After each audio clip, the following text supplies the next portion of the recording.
doctors that you should go to make appointments with as an adult. But it's not your parents' responsibility, it's yours. There's probably years that's gone by and you haven't had a doctor's appointment because it really will slip from us. I don't care if you're not doing something with somebody. I don't care if it's your husband.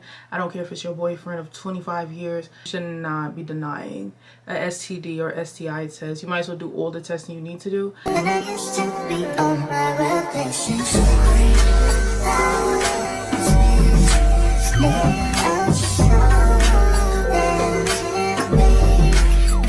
Welcome back to my channel. If you guys are new, don't forget to hit the subscribe button. If you're returning, welcome back.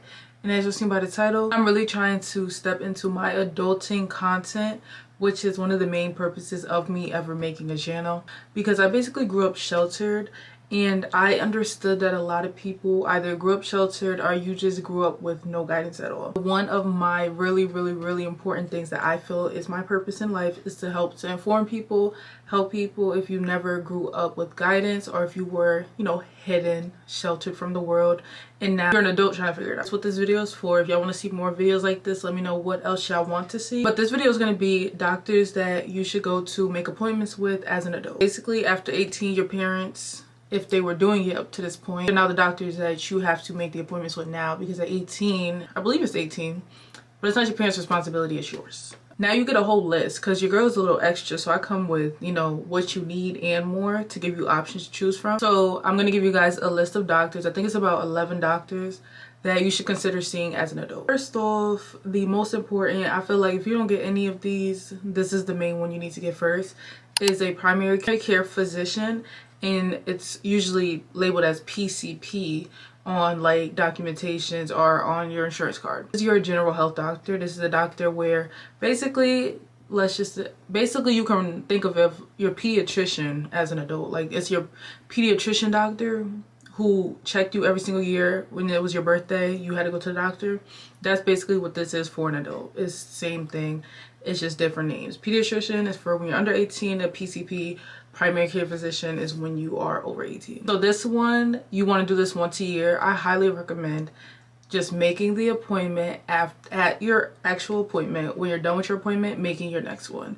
Even if it's a year out, you should be going once a year or as needed. Like, if you have a cold or something, this is who you should call and be like, yo, I need to get I didn't mean to say yo. Excuse me, code switch. Excuse me, I need to be seen, I have a cold. This is the person you go to for that. And you also have things like urgent care. This I did not know this.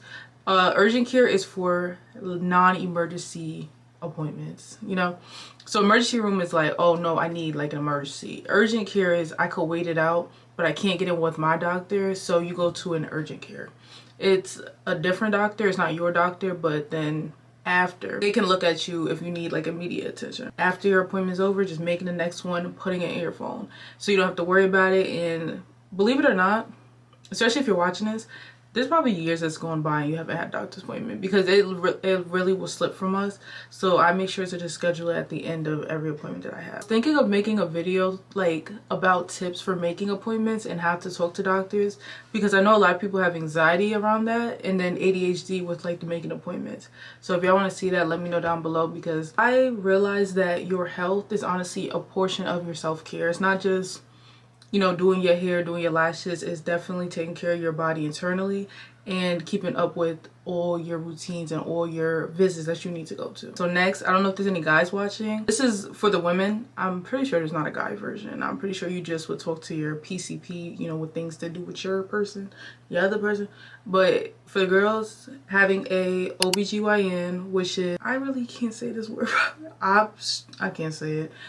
OB/GYN. This place is for women's reproductive health, anything to do with down there. Also your breast area, they will do tests, or they will also show you how to, press your chest to start seeing if you have anything here. So we'll get pap smears, STD testing, STI testing, which I highly recommend every single time. I don't care if you're not doing something with somebody. I don't care if it's your husband.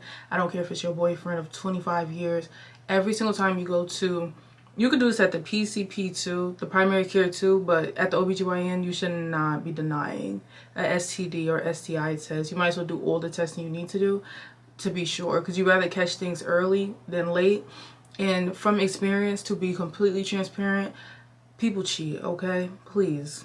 I'd rather you be safe than sorry. People can lie to your face, and people do stuff and don't care, and then it will, you know, infect you or affect you. So this is where you go for prenatal care, obviously, when you're pregnant, but you don't just go when you're pregnant. You go to get, you know, your routine check on her, because she's her own, you know, entity at this point. Like, she got her own thing going on. You got your body and you got her. Like, she needs her own attention. So this you can also do annually or as needed, or if you're pregnant, you will get a whole different routine. Baby, I can't tell you about that. I ain't never been pregnant.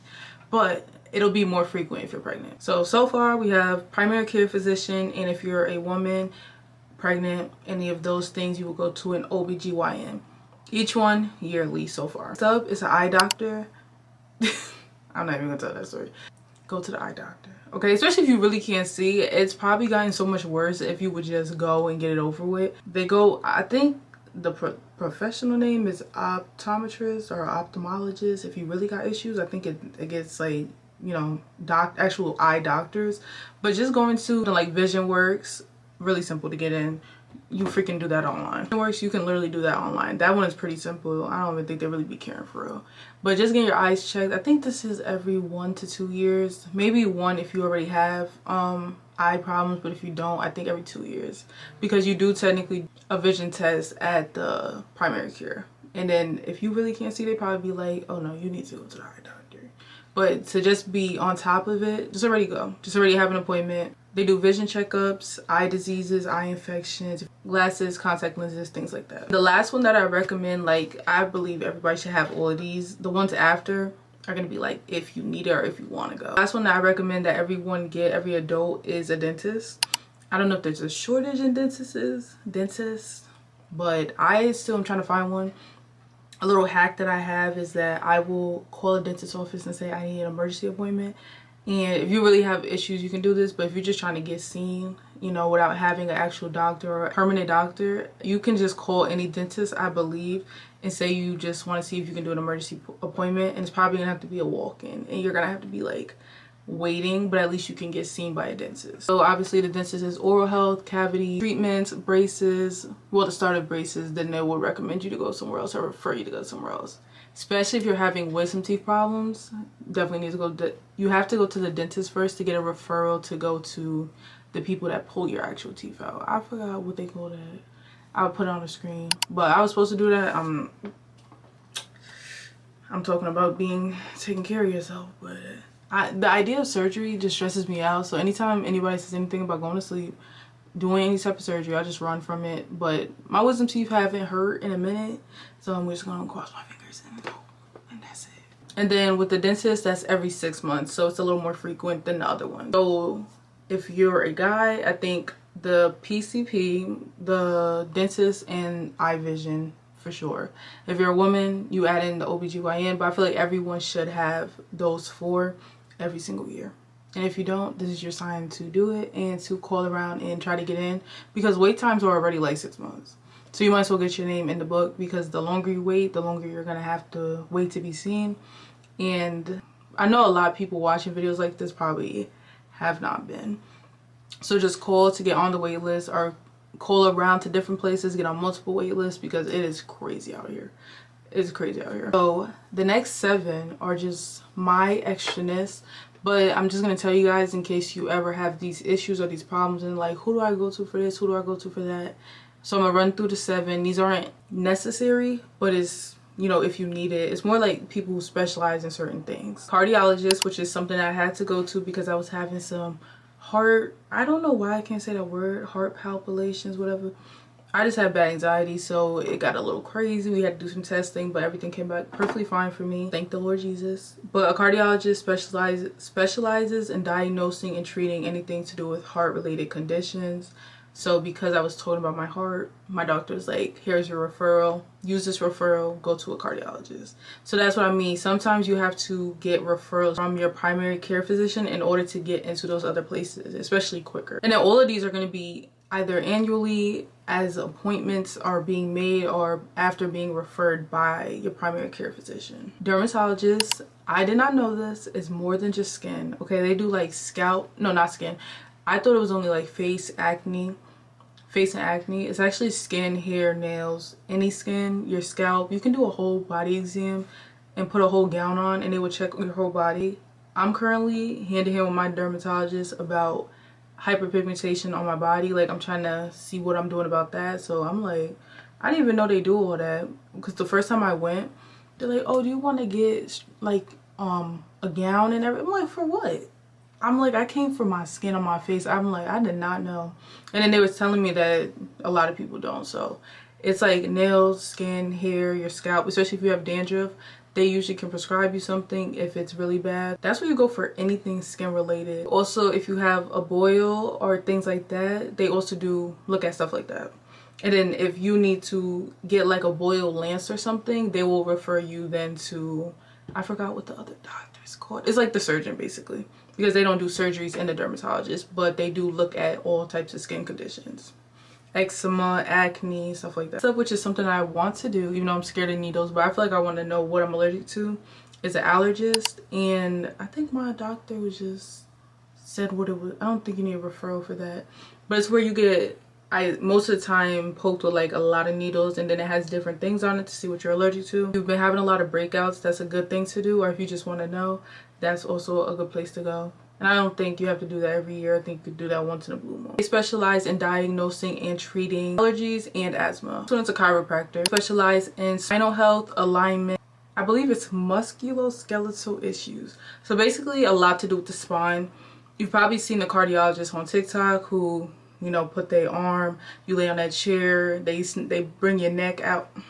I want to do it, but that's really... It really terrifies me, but I feel like it would be helpful because I also have a stocking job where I'm constantly picking up stuff and picking up boxes. So I feel like I need that. I'm gonna stop being scary. And I already called, I already know where I'm gonna go. So I'm gonna do that. And I'll probably vlog it. Subscribing to see my vlogs. I post every single Sunday. I post a Black Girl Introvert Diaries. And that's my form of a weekly vlog. So the next one is a psychologist or psychiatrist. In here is like mental health care therapy. I would say extensive therapy more than just a regular speech therapist or like a therapist where you talk to about how you feel and what you're going through. And then they do medication management. I believe a psychiatrist or psychologist is the only one who can actually prescribe you medicine, not your actual therapist. So my therapist has said, you know, if I feel like I need it, and my primary care has said this when I brought up like me having anxiety and depression like a few years back. They're the only people who can give you anything to do with mental health medication. I said mental health illness, mental health disorder. I don't like the word illness or disorder, so I don't know what I use. Mental health something. I'm trying to think of a better word. I don't like when they say illnesses, disorders. I don't like it. Then if you've been in any type of accident, you probably know, if you were a kid, you played sports, stuff like that, or if you was a kid and you was doing too much and broke something, a physical therapist. Rehab related to injuries on your body or exercises or chronic pain. They basically work with you to help to relearn how to use a body part or anything that you may have injured, messed up, or need help relearning now that it's healed. And the last one is a neurologist. And the reason why I wanted to enter this one is because a lot of people deal with migraines and headaches. I used to a lot when I was younger. Now looking back, it probably is because of stress, and it probably is because I was always dehydrated. I was not eating and drinking a lot. I had really bad anxiety like when I was younger, and I feel like I would always have headaches because I never would eat and I never would drink anything. So it's a lot better now. But if you have extreme headaches and migraines, this is the place you'll probably get referred to from your primary care physician. That's why it's really important to have that first one that I said. That's why it was the first one that I said. A neurologist is for brain and nervous system health, including migraine, epilepsy, and neurological disorders. So basically they're trying to figure out, why are you getting headaches, why are you getting migraines, and things like that. Those are all the doctors that I feel like every adult should make appointments with. After the first 4, you can choose if you want to do the bottom ones, or if you need the bottom ones, you now have the definitions and know where to ask to go to or to be referred to. But if y'all want more adulting videos, let me know what topics y'all want them on. Even if it's how to make an appointment, how to schedule appointments, stuff like that, I can make detailed videos on that as well. So if you are new and you like this video, be sure to hit the subscribe button, and I will see y'all in the next video. Yeah.